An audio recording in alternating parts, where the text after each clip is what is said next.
Ya Tuhan, tiap jam ku puji nama-Mu.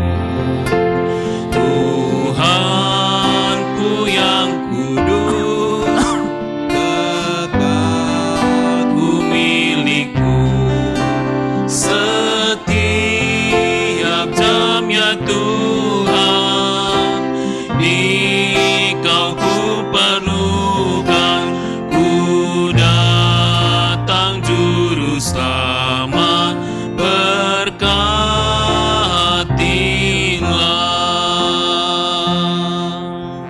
Mari kita doa. Ya Tuhan,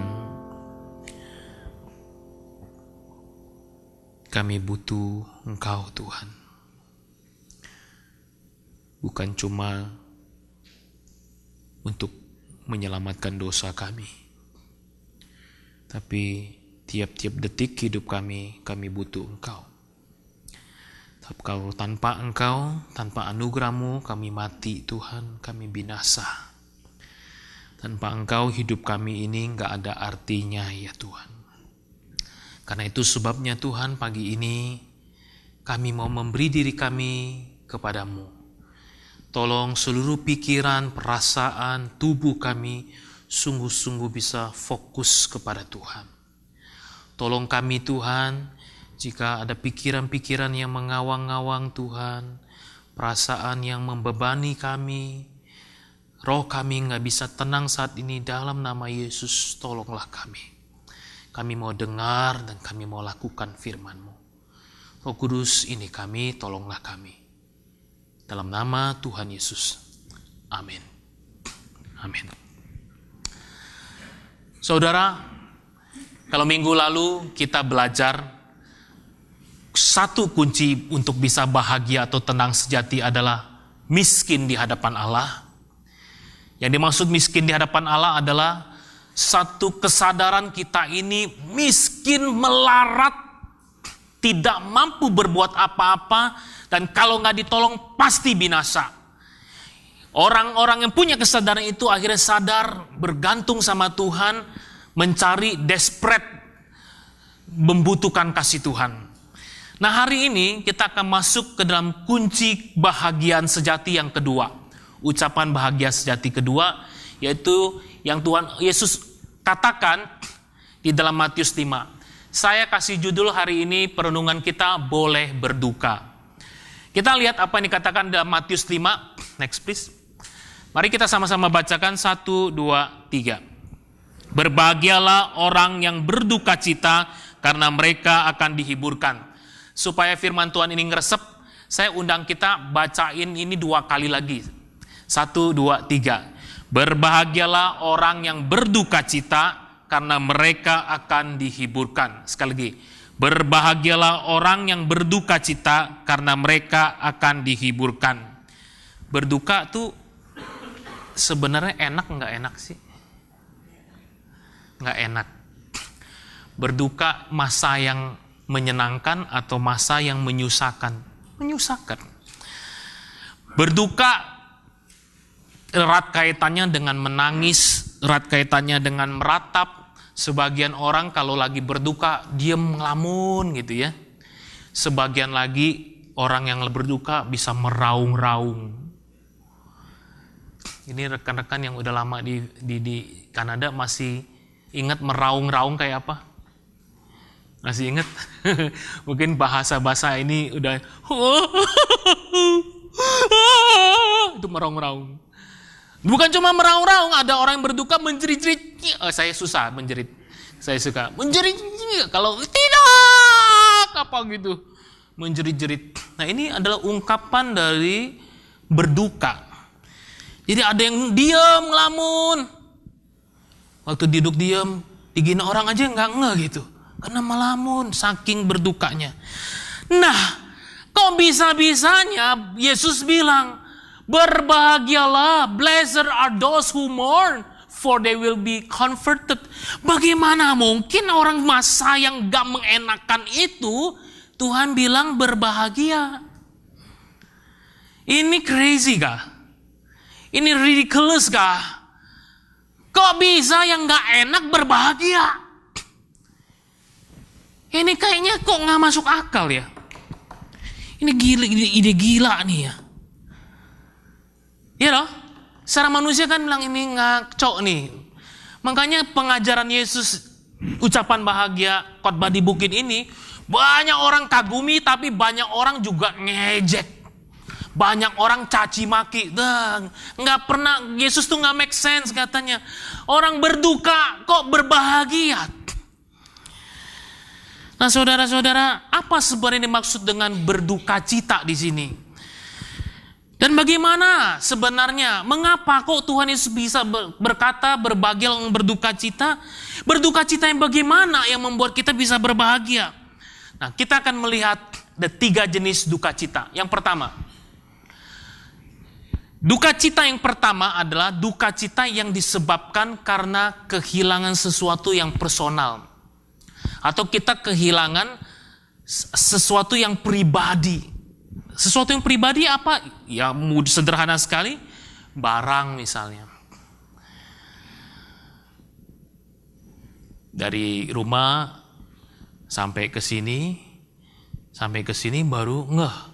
Wah, itu monthly pass itu hilang. Yang mahasiswa nih atau yang sering naik bus Skytrain.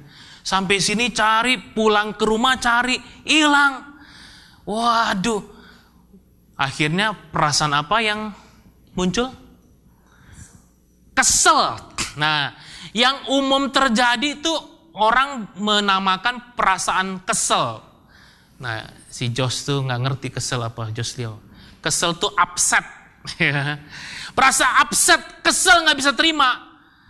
Nah, saudara, sebenar-benarnya mungkin waktu itu terjadi ada perasaan duka sebenarnya. Ada orang yang kalau kehilangan sesuatu marah. Yang hilangin siapa? Dia sendiri. Tapi marah juga. Sebenar-benarnya mungkin gini loh. Orang bilang, kenapa lu bilang gue marah?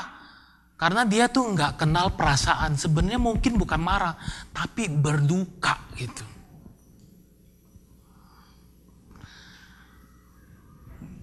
Beberapa hari lalu, waktu mau ke sini ada seorang jemaat kita, Pak Jo. Pagi hari, waktu mau ke gereja, wah ada orang wrong way. Jadi dia mestinya one way, dia keluar wrong way, akhirnya Pak Jo ngalami tabrakan beruntun. Jadi depan dia nggak bisa ngerem, kan tiba-tiba ada seorang kakek yang nggak dia nyopir, wrong way, wah tabrakan beruntun. Mobil baru 2 bulan, sudah penyok. Rasanya kesel sekali lagi ya. Tapi di balik itu ada rasa berduka.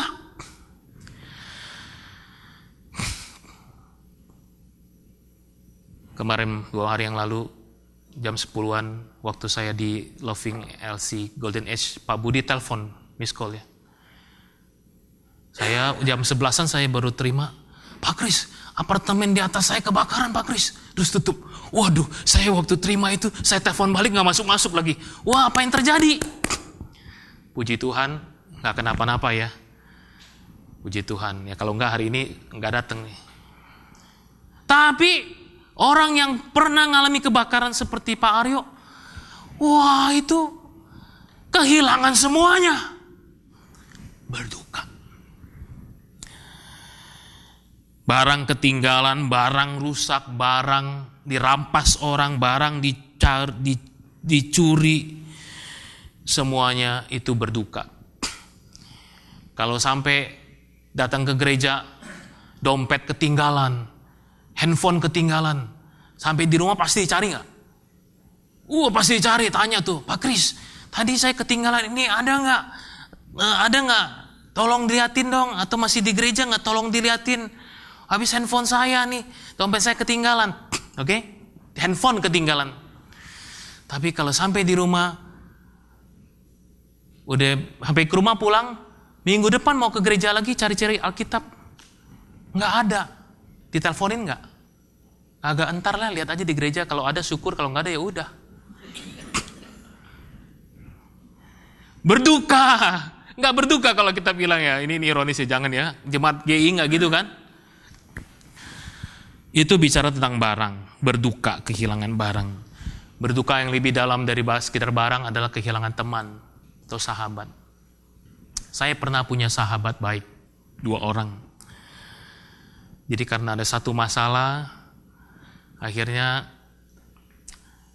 sahabat ini merasa saya nggak percaya sama dia. Tapi sebenarnya saya bilang bukan saya nggak percaya, tapi ini hal yang saya nggak bisa diceritain sekalipun sama teman baik gitu. Karena ini menyangkut orang lain. Tapi teman saya ini merasa saya berbohong sama dia, dan tiba-tiba teman yang baik yang sering kemana-mana bareng, tiba-tiba tidak mau kontak sama sekali. Aduh, rasanya itu ya, saya nggak tahu, sebagai laki-laki saya pribadi itu susah sebenarnya mengenali perasaan saya. Pokoknya saya nggak merasa nggak enak, saya nggak tahu rasanya apa. Sampai satu waktu saya merasa saya mesti ngomong sama diri saya kehilangan. Saya berduka. Belum lagi kalau orang itu adalah orang yang disukai, ya. Ya, udah sangat menanti-nantikan, udah berbagai cara pendekatan dilakukan, tapi kemudian cinta bertepuk sebelah kaki. Bertepuk sebelah tangan katanya, cinta bertepuk sebelah tangan. Gayung tidak bersambut katanya. Rasanya apa? Nah, saya mau bilang rekan-rekan, rasa berduka sebenarnya. Berduka. Putus pacar, berduka. Mengalami perpisahan, berduka. Seperti saya cerita ya. Tadi, baru anak-anak muda cerita mau pulang for good. Belum pulang aja saya udah rasanya sedih. Berduka nih. Ya walaupun perpisahannya untuk sesuatu yang baik, akan pulang ke Indonesia, mereka akan kerja di Indonesia, buka usaha, maybe someday ya. Tapi hatinya berduka. Apalagi kalau ada orang yang paling dekat dengan hidup kita. Orang yang selama ini bersama-sama hidup bertahun-tahun, puluhan tahun, dan kemudian satu hari harus berkata goodbye.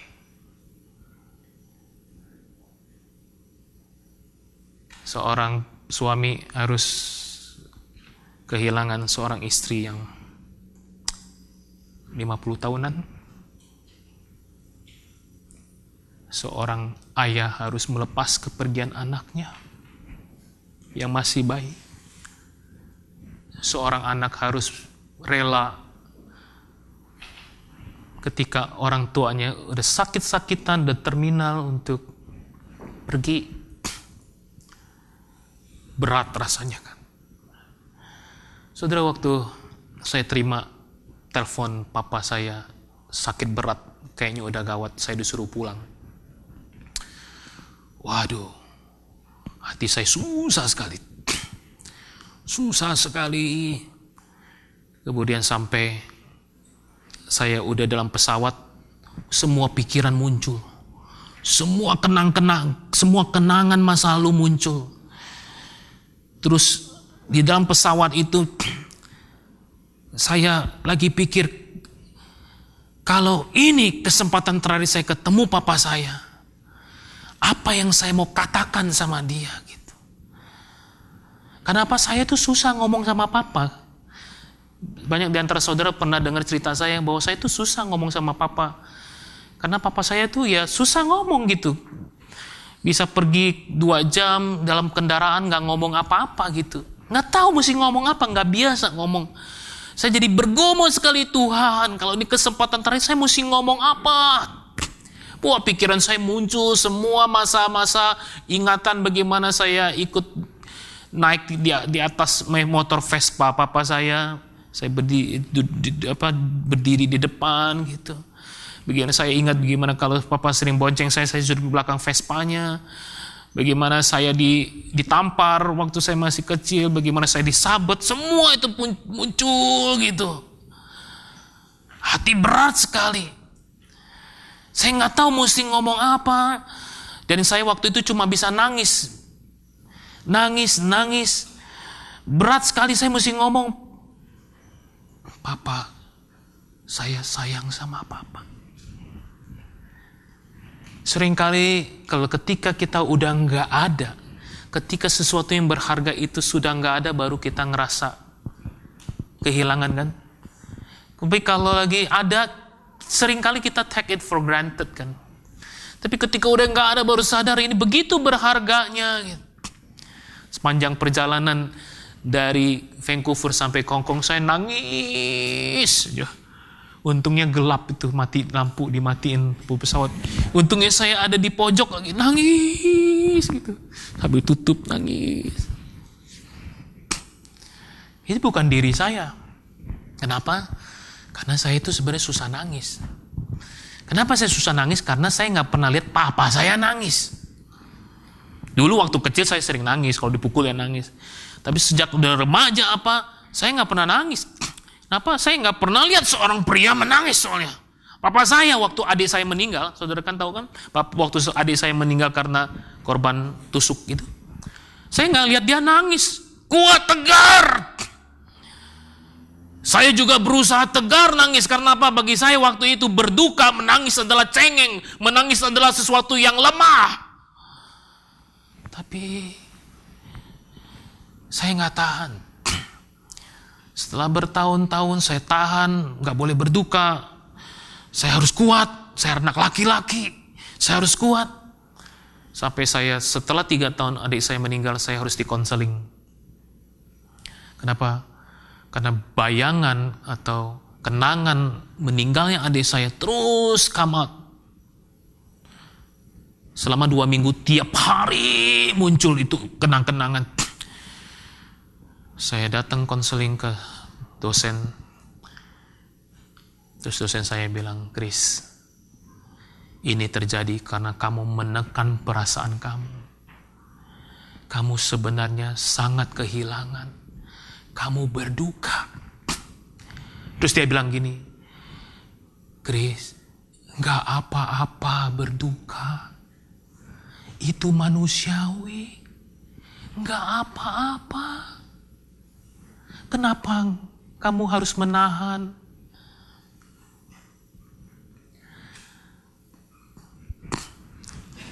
Terus ketika dosen ngomong begini, saya menangis kagak. Terus dia ngomong lagi, Chris, seumpama adik kamu masih ada di sini. Seumpama misalnya adik kamu masih hidup dan dia ada duduk di sini, kamu mau ngomong apa sama dia? Saya diam, nggak tahu mesti ngomong apa. Sama seperti ketika dapat kabar papa saya mau meninggal, saya akan ngomong apa, saya nggak tahu. Dosen saya tunggu, dia tanya lagi, Chris, misalnya adik kamu ada di sini sekarang, pasti ada sesuatu yang kamu mau ngomongin kan? Iya Pak. Kamu mau ngomong apa sama dia? Setelah diam sebentar, tiba-tiba hati saya sesak. Kepala kayaknya penuh, berat. Dan saya mulai bergetar. Mulai. Saya mau ngomong, Koko sayang sama kamu. Saya mau ngomong, Koko, saya kokonya kan kakaknya. Koko sayang sama kamu. Itu kalimat yang gak pernah terucap selama adik saya hidup. Koko sayang sama kamu, Koko sedih karena kehilangan kamu. Itu singkat cerita. Sejak kejadian itu, saya belajar menangis. Kenapa? Karena ketika kehilangan, ya memang boleh menangis, boleh berduka. Bukan ditekan. Nangis adalah bukan satu bukti orang itu cengeng. Nangis adalah sebuah bukti bahwa orang itu terluka, bahwa orang itu kehilangan. Itulah sebabnya Yesus berkata di dalam Alkitab mengatakan dalam kitab Mazmur 34 ayat 18. Tuhan itu dekat kepada orang-orang yang patah hati. Dan ia menyelamatkan orang-orang yang remuk jiwanya. Tuhan dekat. Tuhan dekat, bukan Tuhan menolak. Bukan Tuhan menjauhi. Bukan Tuhan tidak mau ketemu. Tapi kita berkata Tuhan dekat. Dia close, dia near sama orang-orang yang patah hati. Dia menyelamatkan orang-orang yang remuk jiwanya. Itu janji firman Tuhan. Kemudian ada ayat firman Tuhan katakan lagi. Kalau hari ini ada di antara kita saudara yang kehilangan orang-orang dicintai. Masih fresh ya. Di tengah-tengah kita ada Pak Kuncoro. Kehilangan seorang istri yang tercinta yang udah 50 tahun bersama-sama. Pak Aryo kehilangan mama. Pak Martin kehilangan papanya. Kehilangan mamanya dalam waktu yang sangat dekat. Tuhan kasih tahu kepada kita. Mari kita baca sama-sama. Selanjutnya kami tidak mau saudara-saudara bahwa kamu tidak mengetahui tentang mereka yang meninggal, supaya kamu jangan berduka cita seperti orang-orang lain yang tidak mempunyai pengharapan. Karena jikalau kita percaya bahwa Yesus telah mati dan telah bangkit, maka kita percaya juga bahwa mereka yang telah meninggal dalam Yesus akan dikumpulkan Allah bersama-sama dengan Dia. Waktu kita berduka, menangislah. Menangislah. Merataplah.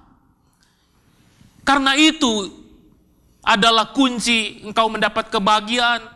Kok bisa? Iya, menangislah, merataplah ketika apa yang ada pada dirimu hilang, diambil. Relasi yang begitu indah harus berhenti, menangislah. Tetapi Alkitab bilang janganlah menangis tanpa harapan. Janganlah menangis seperti orang-orang yang tidak punya pengharapan. Tetapi kau waktu menangis, ingatlah bahwa dalam Yesus ada harapan. Amin saudara. Kalau kita harus kehilangan satu hari, melepaskan orang-orang kita cintai, yakinlah bahwa orang-orang yang meninggal duluan itu akan dikumpulkan bersama-sama dengan Tuhan di sorga.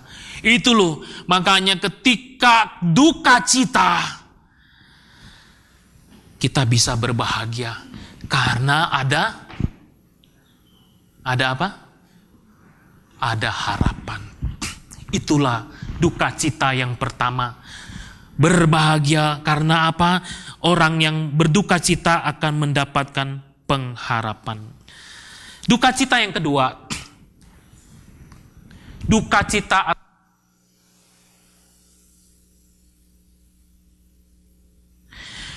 cita karena atau atas dosa dan kesalahan pribadi.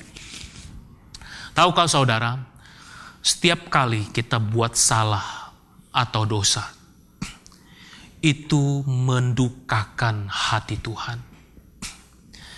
Itulah sebabnya karena setiap kali kita buat dosa sekecil apapun, mendukakan hati Tuhan, seharusnya kita juga berduka ketika kita berdosa atau berbuat kesalahan. Tapi masalahnya, ketika kita berbuat kesalahan, berbuat dosa, iblis senantiasa mau buat kita jatuh.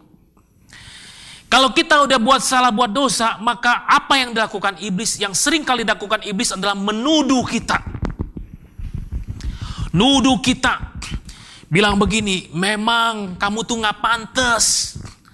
Tuh kan jatuh lagi.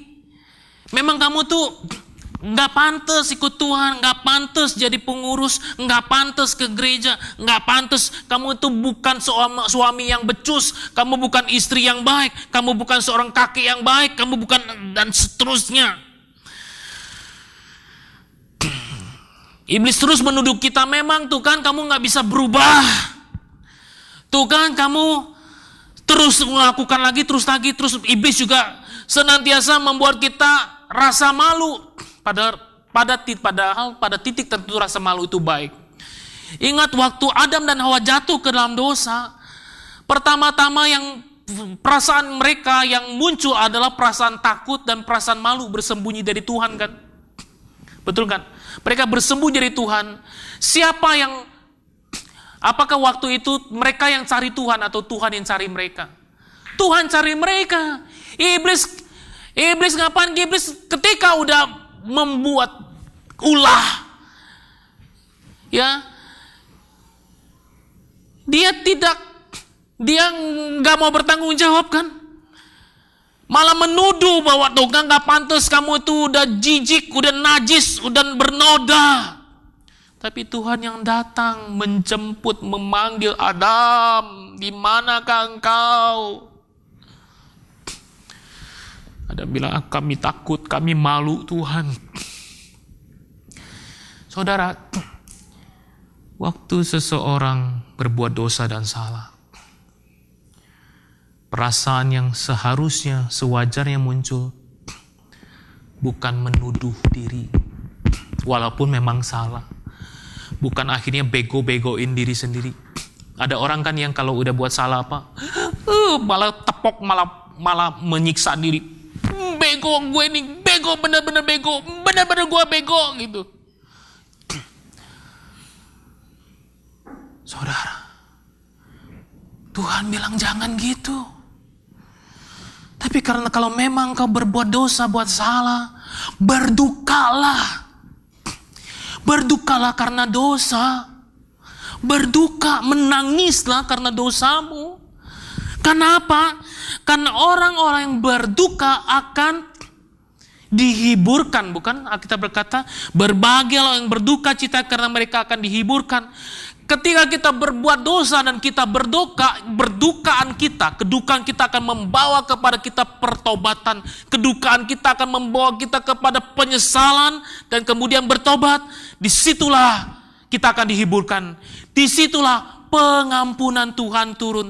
Disitulah kehidupan yang baru Tuhan berikan. Tapi kalau orang yang berdosa lari, menyalahkan diri, menyiksa diri, dia gak akan berbahagia, makin down. Banyak orang yang ketika berdosa, ketika lakukan kesalahan, dia malah apa? Malah pelarian. Makan banyak-banyak. Makan, stres makan karena merasa, aduh aku gak bisa, I can't help myself, katanya. Saya gak bisa, akhirnya apa? Dia pelarian.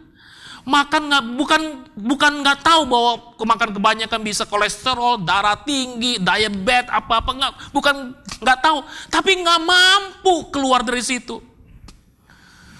Saudara, saya mau bilang, in the name of Jesus, berdukalah. Itu cara yang Tuhan ajarkan kepada. Berdukalah. Di hari Sabtu ini di Persekutuan Berea, kita akan bahas life trap. Saudara-saudara, kita akan bahas tentang defense mechanism or coping, mekanisme bagi kecenderungan kita. Kita bagaimana kalau kita hadapi sesuatu, ini loh kecenderungan kita, dan itu biasanya berasal dari masa lalu. Nah, di hari Sabtu ini di Persekutuan Berea kita akan belajar mengenali mekanisme defense kita apa aja. Saya mengundang rekan-rekan, silakan hadirnya. Ya, yang bukan Berea juga nggak apa-apa hadir kalau saudara mau belajar hal itu. Kembali, ketika kita berduka cita atas ketika ada dosa kesalahan terjadi, kita berduka cita. Kenapa berduka cita? Itu akan mendatangkan pengampunan daripada Tuhan. Memang kita nggak mampu. Banyak orang ketika udah dosa, udah melakukan kesalahan pribadi, dia nggak mampu keluar lagi. Saudara tahu nggak? Rasul Paulus juga pernah ngomong gitu. Next please. Rasul Paulus, murid Tuhan, rasulnya Tuhan, dia pernah ngomong, memang susah sekali untuk menang atas diri sendiri. Susah, tapi dia bilang, sebab di dalam batinku aku suka akan hukum Allah. Dia bilang, aku tuh suka akan hukum Allah dalam hati saya. Tetapi di dalam anggota-anggota tubuhku, aku melihat hukum lain yang berjuang melawan hukum akal budiku, membuat aku menjadi tawanan hukum dosa yang ada di dalam anggota-anggota tubuhku. Dengan kata lain begini, di dalam hatiku aku suka akan hukum Allah, tapi dalam tubuhku ini, itu kebalikan. Itu maksudnya dia tuh. Kebalikan, dalam tubuh ini kok senangnya tuh dosa. Senangnya tuh kedagingan. Terus dia bilang, aku manusia celaka aku nih. Siapakah yang akan melepaskan aku dari tubuh maut ini? Hatiku mau, tapi tubuhku gak bisa. Siapa yang bisa nolong aku? Dia bohwat katanya. Dia putus asa. Tapi dia terusin, syukur kepada Allah oleh Yesus Kristus Tuhan kita. Saudara, kita gak mampu. Yes, kita gak mampu tolong diri kita sendiri. Itulah sebabnya kita mesti berduka. Mesti berduka. Kita merasa, kita sadar kita miskin di hadapan Allah. Kita gak mampu berbuat apa-apa kalau gak ditolong Tuhan. Itu membuat kita berteriak, meminta tolong sama Tuhan. Disitulah penghiburan Tuhan turun. Disitulah ketika penghiburan Tuhan turun, kebahagiaan sejati terjadi. Itulah Yesus, mengapa Yesus berkata, berbahagialah orang yang berduka cita, karena mereka akan dihiburkan. Saudara, hari ini, apakah selama ini saudara dijerat oleh rasa bersalah? Dituduh hati nurani saudara untuk masa lalu yang sudah lama terjadi tapi terus muncul. Itu membuat hidup saudara gak bisa maju. Sekalipun ke gereja, tapi langkah hidupnya rasanya berat sekali. Tuhan mau kita semua berduka. Berbalik kepada Tuhan. Terima penghiburan, pengampunan daripada Tuhan. Itu kedukaan jenis yang kedua. Yang ketiga. Yang ketiga, please. Duka cita atas dosa, kehilangan, dan penderitaan orang lain. Kalau yang pertama, duka cita atas kehilangan pribadi, milik kita sendiri. Yang kedua kehilangan atas dosa dan kesalahan diri kita sendiri. Yang ketiga, duka cita atas dosa, penderitaan, atau kehilangan yang dialami oleh orang lain. Saudara, kita hidup di tengah dunia yang penuh dengan berita. Tiap-tiap hari di televisi, di internet, di koran kita bisa melihat berbagai kejahatan, berbagai dosa terjadi, berbagai pembunuhan terjadi, berbagai orang-orang menderita terjadi. Orang meninggal, orang kena korban, bencana, kelaparan, segala sesuatu terjadi di dunia ini. Dan kita dibombardir oleh segala informasi itu. Dan karena udah terlampau biasa, hati kita kebal. Kalau kita di Kanada, di Vancouver, ada berita tentang bom. Waduh, heboh. Ya, ada bom di sini, heboh.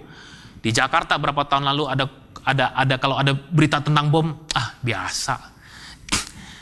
Cuma bohong-bohongan itu. Betul nggak? Kenapa? Karena waktu itu Indonesia, Jakarta udah biasa gitu. Udah sering. Di sini ada satu telepon. Misalnya, let's say Metrotown. Ya, misal ada orang jahat telepon, ya ada telepon. Ya ngancem, saya sudah taruh bom di Metrotown. Ya, siap-siap tunggu waktunya. Wah, saya percaya hari ini juga itu manajer apa CEO dari Metrotown pasti akan kerakan. Kalau enggak bilang tutup dulu sementara waktu. Ya kan? Kalau di Indonesia tenang aja dulu. Ya, karena kebal, terlalu biasa gitu. Jangan-jangan kita hidup di dunia ini juga gitu, karena terlalu biasa dengan segala sesuatu yang namanya dosa, kehilangan, penderitaan, itu biasa. Ya paling kalau ada sesuatu yang terjadi kita bilang, aduh kasihan ya. That's it. Dengar berita minggu lalu kita berdoakan kan apa yang terjadi di Afghanistan, di Pakistan maksud saya. 300-an orang ikut acara Paskah, anak-anak, ya orang dewasa, nenek-nenek juga. Waktu mereka dalam acara Paskah, orang-orang teroris yang mengaku diri jaringan Islamiyah, tembakin, bunuh diri. Puluhan orang meninggal, ratusan orang terluka. Sedih kan? Kita mendengar ada seorang pendeta yang disalib oleh ISIS. Dan masih banyak lagi.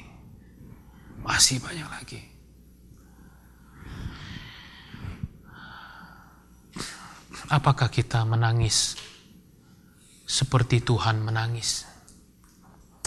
Satu waktu ketika Tuhan Yesus dengar berita bahwa Lazarus sakit keras, Tuhan Yesus bilang, gitu. Tunggu dulu. Nggak usah cepat-cepat. Mau ribut, ayo cepet dong. Namanya pasien nih. Oh, Lazarus itu kan engkau kenal nih. Itu saudaranya Maria dan Marta, kita pernah makan di rumahnya. Ingat gak? Itu Maria Marta loh, gitu kan. Tenang aja. Terus meninggal. Berapa lama kemudian dapat berita, oh Lazarus sudah meninggal. Terus Tuhan Yesus baru datang ke tempatnya si Maria dan Marta. Ketika datang, Tuhan Yesus melihat Maria dan Marta nangis, beratap. Tahu saudara apa yang dilakukan Tuhan Yesus? Ikut menangis. Beda. Sekarang kalau ada pendeta lihat jemaatnya baru kehilangan, udah jangan menangis. Karena ada pengharapan dalam Tuhan. Ya kan? Ya benar kan? Jangan menangis karena Tuhan Yesus datang ikut nangis loh. Cara Tuhan Yesus tuh. Tuhan Yesus ikut menangis. Setelah menangis, baru Tuhan Yesus mengatakan ada kebangkitan dan hidup. Tuhan Yesus tuh bersimpati, berempati. Tuhan Yesus dicatat dalam Alkitab. Bukan cuma waktu Lazarus meninggal ikut nangis bersama Maria dan Marta, tapi satu waktu, next please. Ketika Tuhan Yesus mau masuk ke Yerusalem setelah Palm Sunday, waktu Tuhan Yesus akan disalib, ketika Tuhan Yesus mau masuk ke dalam bait Yerusalem, Alkitab mencatat. Dan ketika Yesus telah dekat dan melihat kota itu, ia menangisi kota itu. Katanya, wahai, betapa baiknya jika pada hari ini engkau juga mengerti apa yang perlu untuk damai sejahteramu. Tetapi sekarang itu tersembunyi bagimu. Sebab akan datang harinya bahwa musuhmu akan mengelilingi engkau dengan kubu, lalu mengepung engkau dan menghimpit engkau dari segala jurusan. Dan mereka akan membinasakan engkau serta dengan pendudukmu. Dan pada tembokmu mereka tidak akan membiarkan satu batu pun tinggal terletak di atas batu yang lain. Karena engkau tidak mengetahui saat bila mana Allah melawat engkau. Ketika Tuhan Yesus melihat Yerusalem, Tuhan Yesus menangisi. Tuhan Yesus menangisi kekerasan hati Yerusalem.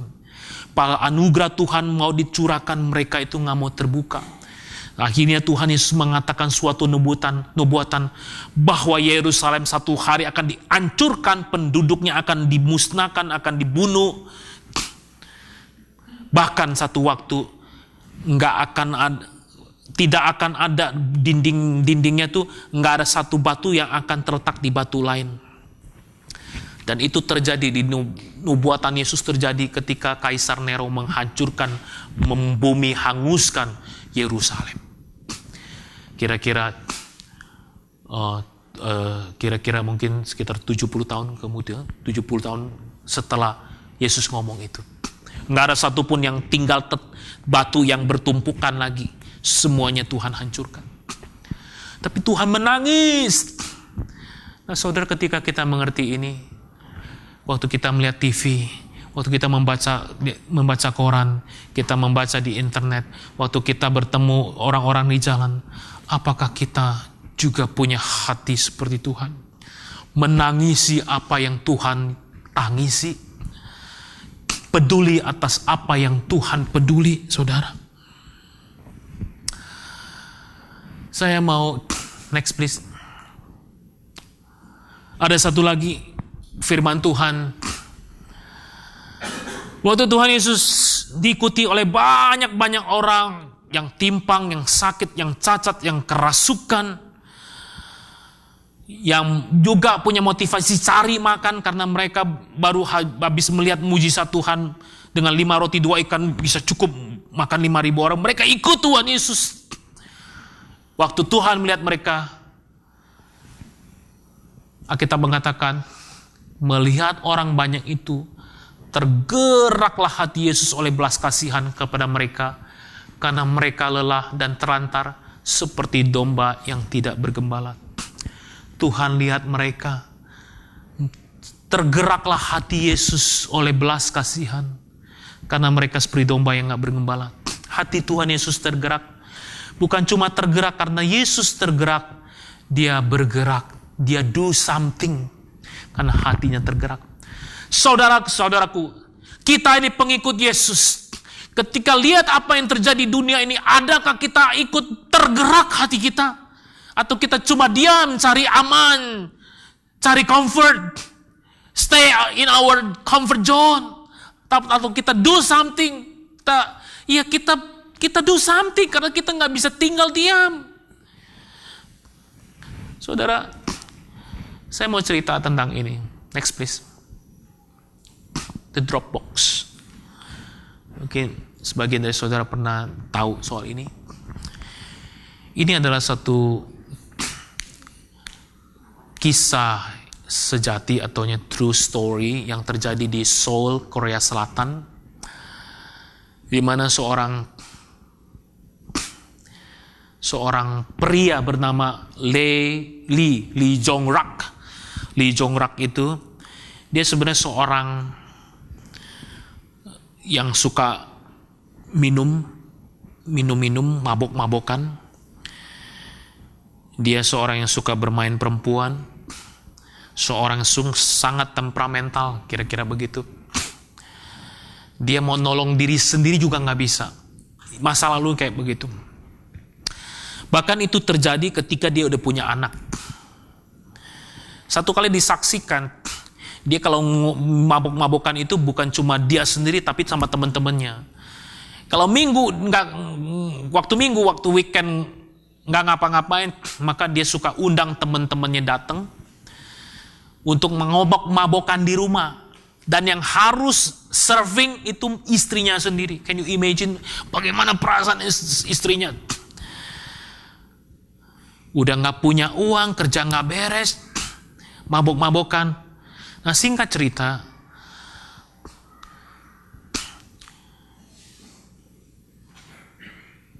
dia diajak sama bosnya dia untuk pergi berdoa, untuk ikut persekutuan doa. Dia nggak mau, dia merasa, untuk apa jadi orang munafik itu, saya nggak mampu, saya ini mabok-mabokan segala macam. Tapi sampai satu waktu, istri dia hamil yang kedua,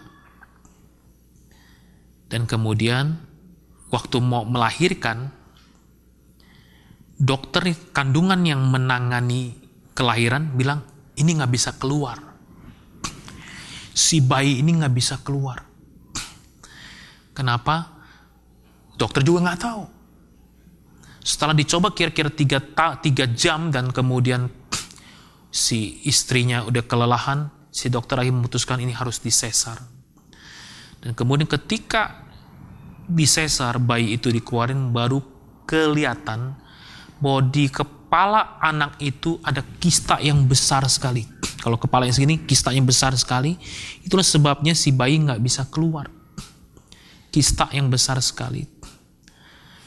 Dan karena itu, waktu kista ditolong, anak ini nggak nafas. Ditepok sama dokternya, nggak ada respon. Di tengah-tengah kondisi kayak gini, dia bilang tuh, dia mulai ingat, diajarin berdoa, panggil nama Tuhan. Dia bilang tuh, kalau Tuhan ada, Tuhan, tunjukkan dirimu, tunjukkan bahwa Engkau mampu, hidupkan anak ini. Hidupkan anak ini. Anak ini nggak bernafas sama sekali. Dia doa. Sementara dokter terus coba kasih respon supaya anak ini bisa nafas. Nggak bisa. Setelah berapa jam, kira-kira 2-3 jam kalau nggak salah, akhirnya terdengar suara dari anak ini dan mulai nangis. Hidup. Di dalam doanya waktu dia belum tahu bahwa anaknya hidup, dia bilang, Tuhan, kalau memang Engkau ada, saya mau seumur hidup saya menolong anak-anak yang kayak gini. Ketika akhirnya anaknya hidup, dokter kasih tahu dia, anakmu ini sebenarnya disable, mengalami keterbelakangan. Kista ini yang membuat dia terbelakang. Makanya mulutnya sama matanya itu nggak bener. Dan karena waktu dia lahir nggak bernafas berapa jam, otaknya ini nggak bekerja. Karena otaknya nggak bekerja, tubuhnya jadi cacat, nggak bisa bergerak. Jadi anakmu hidup nggak akan bisa bergerak. Bukan cuma cacat mental. Wah, dia nggak bisa. Tapi waktu itu dia bilang, anak saya masih tetap hidup. Aku berdoa supaya dia tetap bisa hidup dan Tuhan kasih hidup walaupun kondisinya kayak gitu. Singkat cerita, sejak saat itu, sejak di rumah sakit, ya, ketika dia lihat ketika orang-orang melihat bagaimana orang yang dulunya parah kacau ini berdoa sama Tuhan dan seperti Tuhan menjawab, ya, di rumah sakit orang-orang datang sama dia, berdoa sama-sama sama dia, ya, berdoa sama-sama dia, dan dia ingat bahwa dia udah janji bahwa dia mau dipakai Tuhan untuk menolong orang-orang, anak-anak yang terbuang. Saudara, sehingga setelah dia pulang ke rumah, setelah berapa tahun, singkat cerita dia jadi pastor, dia membuat sebuah box di depan rumahnya. Kenapa? Karena dia melihat berapa banyak anak-anak yang dibuang ke tong sampah. Karena di Korea Selatan pada saat-saat ini, pada 10 tahun terakhir, banyak anak-anak muda 14-19 tahun itu sudah hamil. Mereka remaja-remaja udah hamil karena nggak siap hati, karena nggak siap segalanya. Akhirnya banyak anak-anak lahir dibuang ke tong sampah, ya, dicekek sampai mati dan segala macam. Karena dia melihat tahu hal ini, dia akhirnya buat sebuah box yang kalau dari depan rumah itu bisa dibuka. Ada orang-orang yang mau buang bayinya yang baru lahir, ya, bisa masukin ke situ. Please, jangan buang karena mereka buang, bukan karena anak-anak bukan sampah. Taruhlah di sini, saya dan istri akan urus. Dan ini sangat terkenal di Korea Selatan orang ini, sampai akhirnya seorang produser membuat film judulnya The Dropbox. Kalau saudara mau tahu cerita penuhnya, saudara bisa search movie ini ya, The Dropbox. Kita akan lihat cuplikan daripada trailer daripada film ini.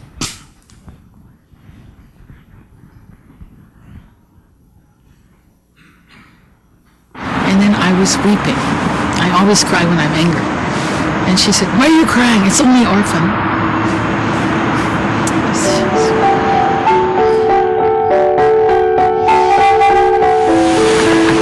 The baby box is South Korea's first and only box to collect abandoned infant. Hundreds of unwanted babies are abandoned on the streets of Seoul, South Korea every year. Tragic loss of life moved the pastor said to set up a way for saving unwanted babies. 위험함 속에서 보여진 아이들이 있고 또 길거리에서 그래서 이제 베이비 박스라는 것을 만들게 됐고 그리고 정말 안 되는 줄 알았어요. 빨리 왜? 어떤 아이들은 목사님 이 아이하고 죽으려고 나타났습니다. 예, 그러지 마라. 그러면 너도 오고 애기도 와라. 김이 엄마의 글입니다. 제 아들을 부탁드립니다. 찾지 말아 주십시오. 죄송합니다. 정말로 죄송합니다.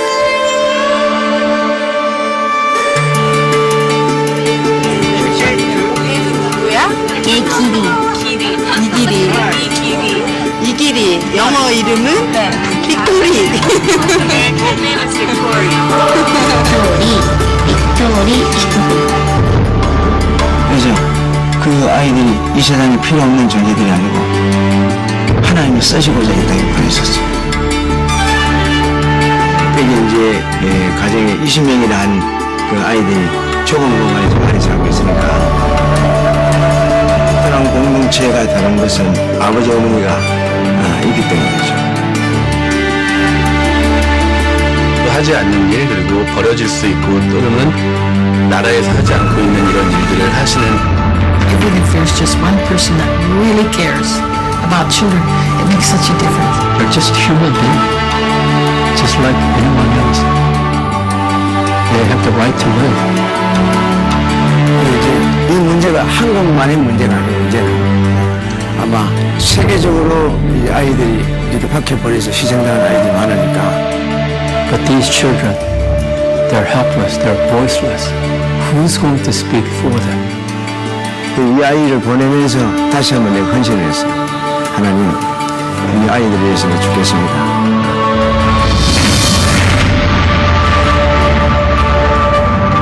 믿음, 소망, 사랑 중에 그 중에 제일은 사랑해야 되겠어요. Anak ini nggak usah dinyalain dulu papa. Anak-anak ini voiceless, hopeless. Ini bukan cuma ada di Korea, di mana-mana tempat. Siapa yang ketika lihat ini mau menangis seperti Tuhan menangis, mau do something seperti Tuhan do something. Saudara, mari kita belajar. Hari ini Yesus mengajar kita, berbahagialah orang yang berduka cita karena mereka akan dihibur. Berduka citalah ketika engkau dan saya kehilangan sesuatu yang pribadi. Berduka citalah, datanglah kepada Tuhan, di situ Tuhan akan hiburkan. Ketika kita melakukan dosa dan kesalahan, berduka citalah. Karena duka cita itu akan membawa kepada kita obatan dan pengampunan dari Tuhan. Kita ketika melihat dosa, penderitaan, kehilangan yang terjadi di dunia ini, berduka citalah. Supaya apa? Supaya dunia ini tahu ada Tuhan, ada harapan. Saudara mau? Kita berdoa yuk.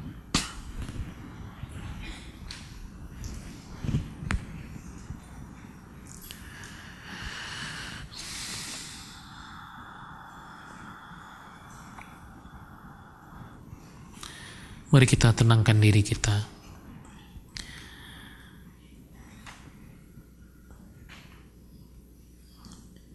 Hari ini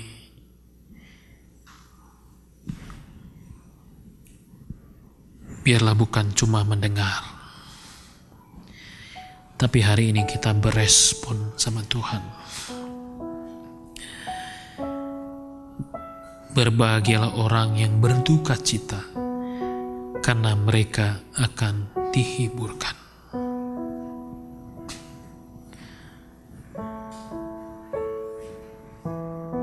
Saudara, sementara saya akan menyanyikan buat kita semua satu lagu. Berdoalah dalam hati kita semua. Izinkan Roh Kudus berbicara secara pribadi dalam hati kita.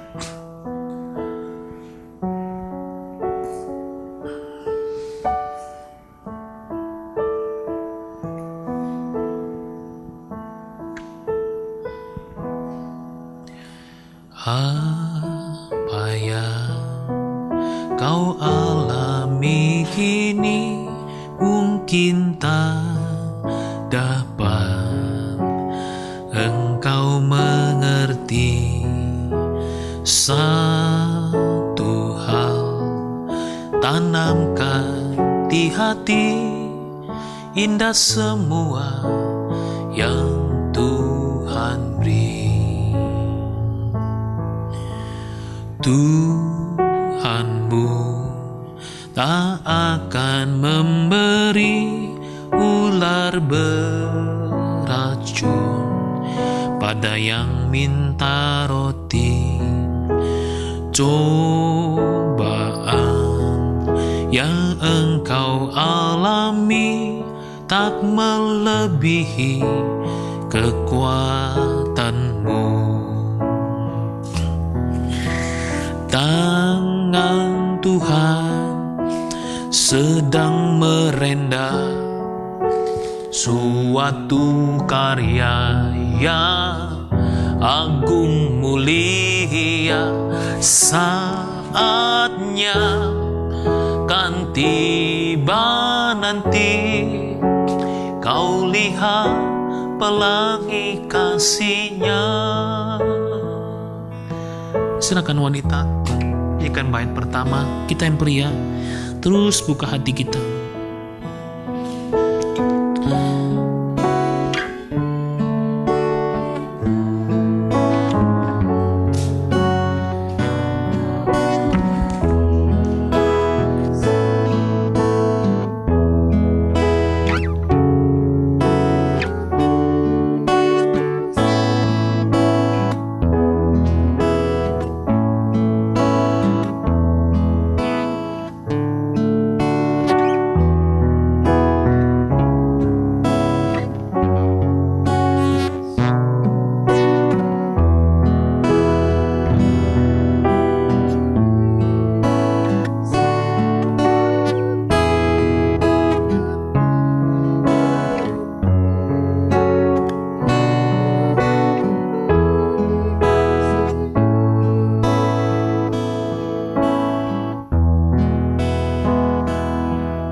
Tuhanmu tak akan memberi ular beracun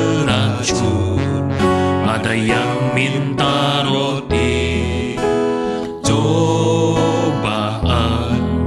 yang engkau alami tak melebihi kekuatanmu. Tangan Tuhan, Tuhan sedang merenda suatu karya yang agung mulia. Saatnya kan tiba nanti, kau lihat pelangi kasih-Nya.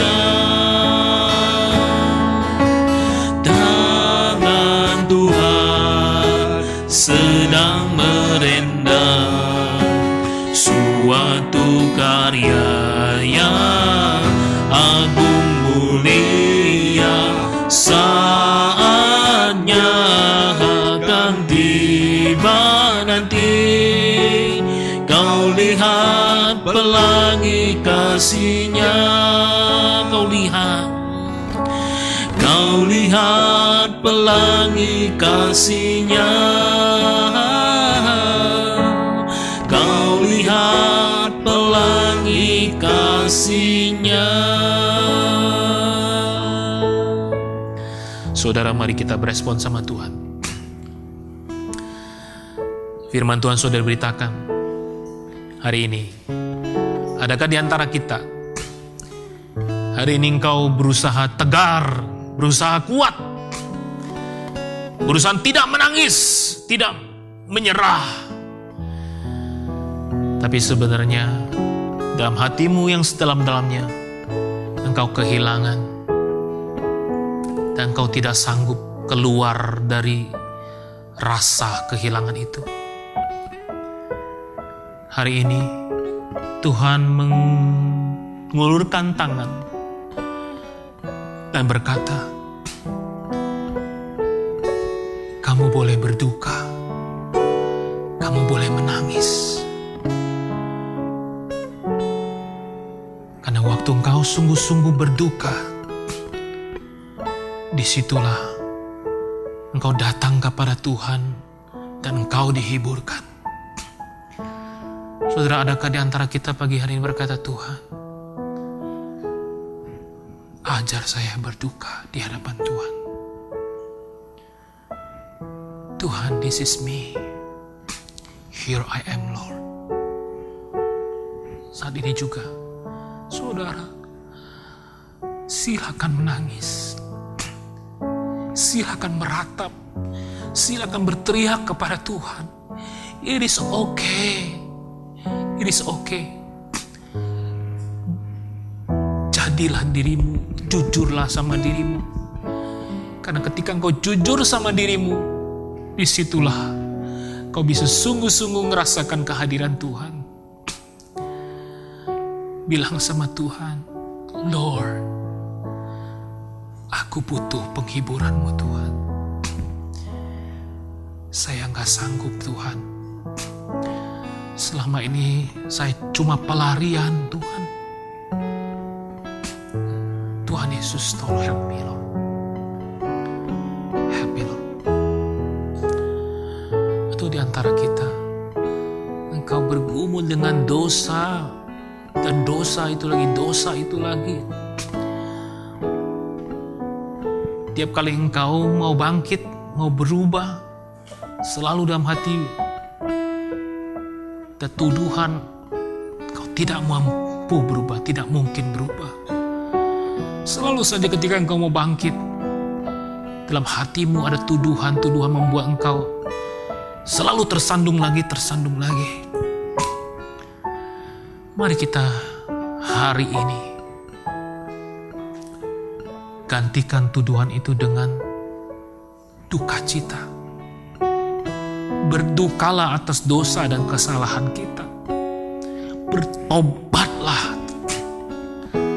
Bilang, Tuhan, saya gak mampu Tuhan.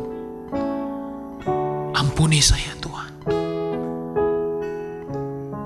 Tolong saya Tuhan.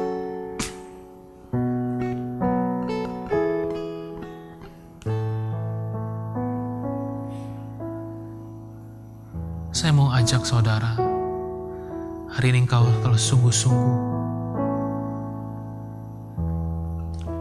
mau terima kelepasan dari Tuhan, mau terima pengampunan daripada Tuhan, mau terima penghiburan dari Tuhan, bukakan hatimu.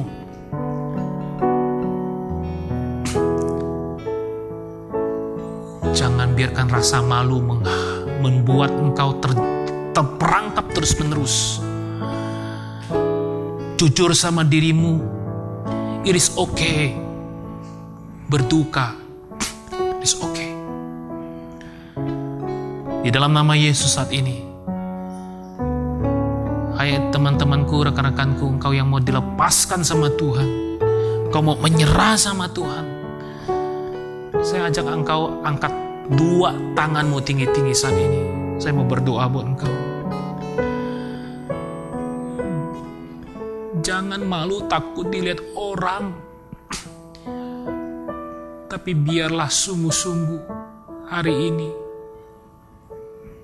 pertolongan, keselamatan dari Tuhan terjadi. That's most important than anything dan dilihat oleh orang lain. Bilang, this is me Lord.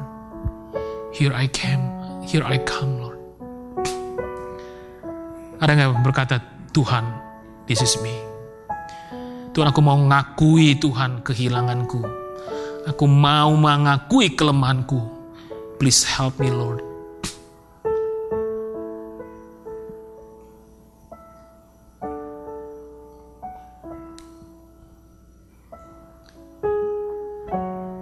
Yang terakhir, saya mau ajak kita semua sebagai orang-orang yang sudah ngalami Tuhan, anugerah Tuhan. Adakah kita menangis? Adakah kita tergerak seperti Tuhan Yesus tergerak melihat yang terjadi di dunia ini? Adakah yang di dalam hati di antara kita semua saudara-saudara engkau berkata, Tuhan, kalau Tuhan mau pakai saya untuk do something, Tuhan, saya mau Tuhan. Saya nggak bisa diem, saya nggak bisa tahan Tuhan, cuma diam-diam saja. Tuhan, aku bersedia Tuhan untuk lakukan apa yang Tuhan mau.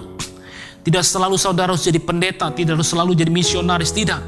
Tuhan akan minta, Tuhan kalau engkau mau, Tuhan akan pakai apa yang ada dalam dirimu untuk menjadi great blessing to this world. Asalkan kita mau. Ada nggak di antara saudara-saudara berkata, Tuhan, saya mau Tuhan. Saya mau Tuhan. Tuhan, ini kami. Tuhan, Kau tahu apa yang ada dalam hati kami saat ini semuanya. Aku berdoa Bapa, hamba-Mu berdoa, supaya saat ini jika ada orang-orang yang berduka cita karena kehilangan Tuhan. Tuhan, biar penghiburan yang sejati turun ya Tuhan.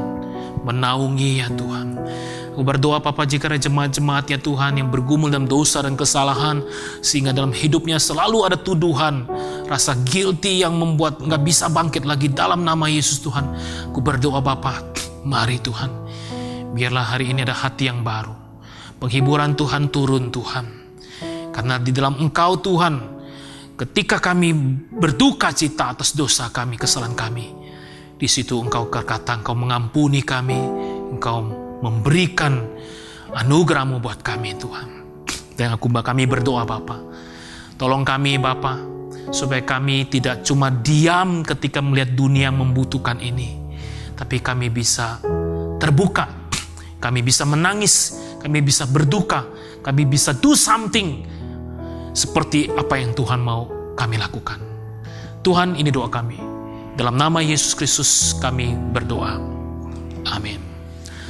Tangan Tuhan sedang merendam suatu karya yang